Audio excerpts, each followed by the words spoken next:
Self-improvement is a journey that always requires us to push ourselves beyond our limits.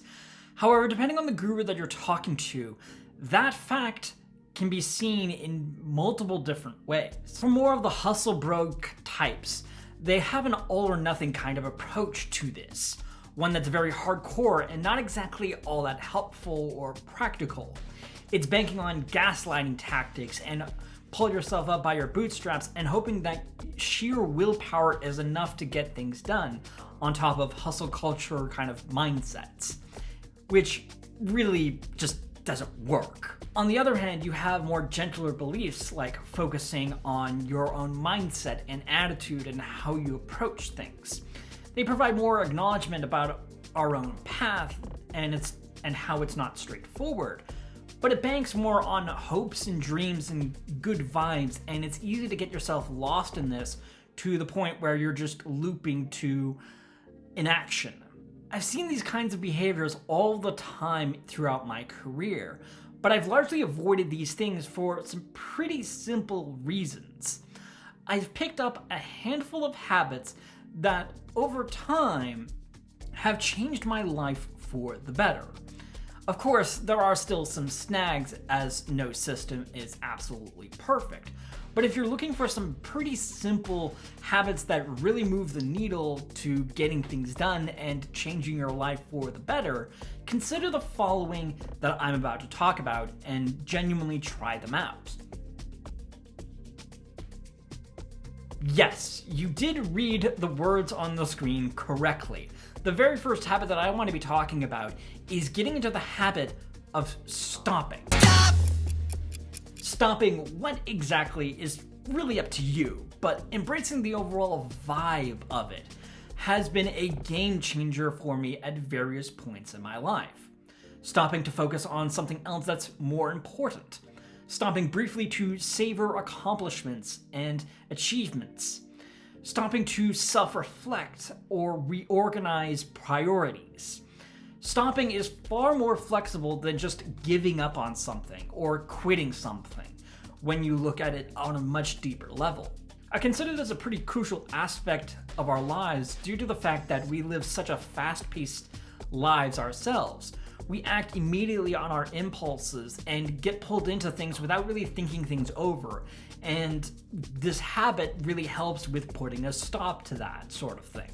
The idea here isn't to really be thinking into a whole loop of inaction, but rather to cherish some of the brief moments that we experience in our lives and to think about the overall situation that we're in right now and what we could actually do to really change things around and improve things rather than doing the same thing that we're already setting ourselves out to do. And even checking to make sure that we are going in the right path that we really want to be going in. Sometimes making just these slight adjustments can make your growth and advancement all the better or more impactful. And just getting into the habit of stopping to really do that can be the thing that just moves things along, funny enough. While finding your own passion in life is a bit of a mess at times, as I've explained in a previous video, there is always a case to be looking back at some of our previous interests and seeing if they're actually viable at this current point in our lives. Because when we abandon them, it doesn't always mean that it was a wrong idea or it was never meant to be, as some individuals might suggest. Take this channel, for example. I doubt a lot of people have been with this channel since the very beginning, but for those of you who are not familiar with it or have been looking through some of the videos that are available, there are definitely some big gaps in between certain videos. In fact, this particular iteration of my channel has been going strong for about 2 years now, and it's going to be on a third. But the point that I'm trying to make here is that even though something may not have been viable years ago, it doesn't mean that it will never be viable at all. Sometimes age and experience can really change our perspective and make something that wasn't so viable back then a lot more realistic to do right now and could be an opportunity to explore. So explore that and lean into that. How do you do, fellow kids? What? Everyone has flaws and blind spots in their lives, but these don't have to be things we're completely unaware of. Ever since I got into self-help, I didn't really buy into the idea that we need to fix every inefficient part of our lives in order to be the best that we can be. But at the very least, it helps us to be aware of these flaws or these little quirks of ours and to try to rein them in, or at the very least understand them. And one of the best ways to go about that is to be talking to people and getting their feedback and opinions. From people you know to random people on the internet, getting genuine feedback and being open-minded about all of it can give you a new course of direction or a new perspective to your own life and certain things that you might feel invested to work on or make some adjustments to. Both is good. While this is more of a mindset thing, the habit building aspect that I want to be talking about is more of getting to extract pieces of information and have some genuine feedback that you can actually use and leverage. Because there are definitely some people that have some pretty bad takes or genuinely do not know what they're talking about and say things in ways that just aren't really viable for you to be using as genuine feedback and ways to improve yourself. Getting into the habit of being open-minded while being able to filter feedback into genuine constructive criticism and ways to be improving yourself can just ultimately give you a better sense of direction for yourself and further expand your own identity and ways that you could be building up yourself and changing and growing as an individual. Whether these communities are relevant to an industry that you're in or just an interest of yours, genuinely building a community can be a life changer for you. Meeting new people, experiencing new things, these simple things change how we see the world and the people in it, as I've said plenty of times before in various videos. So lean into that. One of the biggest reasons to do so is that it dispels the sense that all of our growth happens on an individual and personal scale.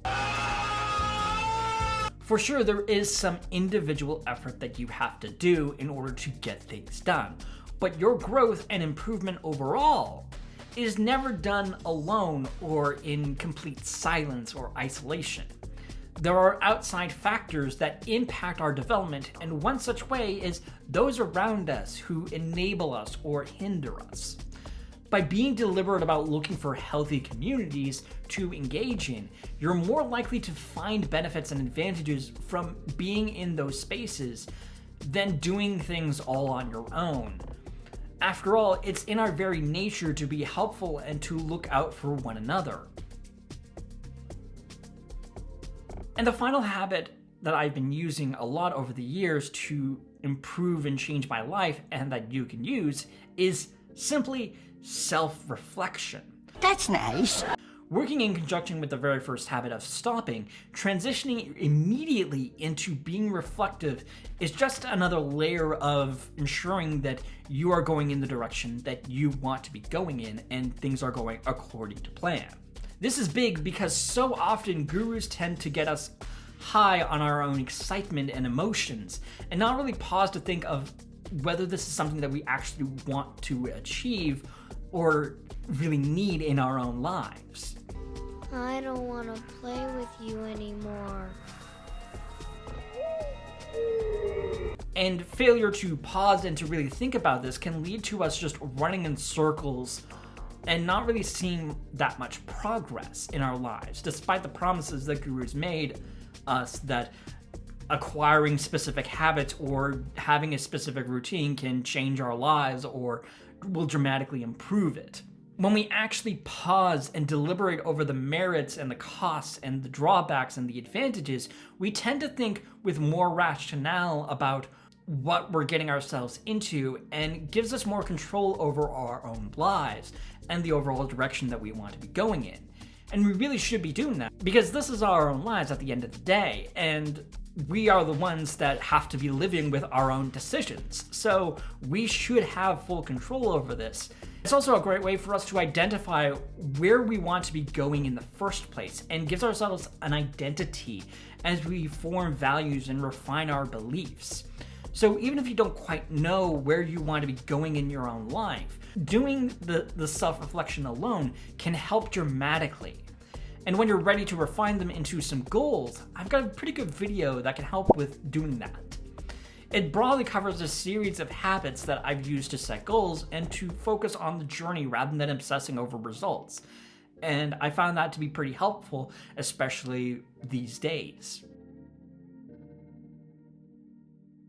Growth happens in unexpected and in different ways, and that's a good thing because there is no single correct path to be taken in life or on your self-improvement journey. As such, treating these habits as temporary reprieves for yourself to realign and refocus can do wonders for you, as they've helped me in the past in various points in my own life and the situations that I've been in. So keep these particular habits in mind as you continue to grow and improve yourself. As simple as they may be, some of them might be helpful for you in this particular moment of your life. Thank you guys so much for watching the entirety of this video. I would really appreciate it if you left a like on this video and also subscribe to my channel if you haven't done so already. I love you guys.